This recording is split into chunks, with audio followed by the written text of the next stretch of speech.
waaw daal cee teg na nag ni ngeen jaamu yàlla mi leen dimbali def leen tawfeex ngeen mën koo jaamu ndax am na ñoo xam ne que tënk na leen xëy na sababu seeni bàkkaar wala seeni kéefar tax mayu leen xéwal ñu mën ko jaamu kon ngeen xéwalu jaamu yàlla na ngeen ko fonk daal cee teg ne war ngeen a xamit ndigali yàlla yi nga xam ne moo leen di mën a may aljana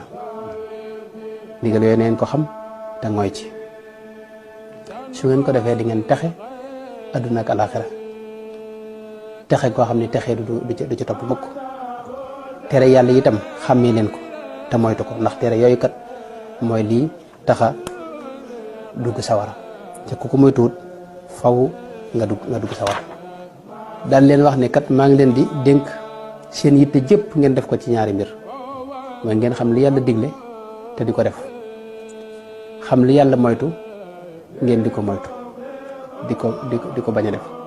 ne leen ñaar yooyu nag ci la xam-xam yi mbooleem ñi jiitu woon ak ñu mujj xam-xam seeni xam-xam weesut foofu loolu mooy xam-xam yi adduna ak alaxira daa ci teg itam ne na ngeen farlu ci julli juróom ak sarxe ak ñaan daal dellu fatu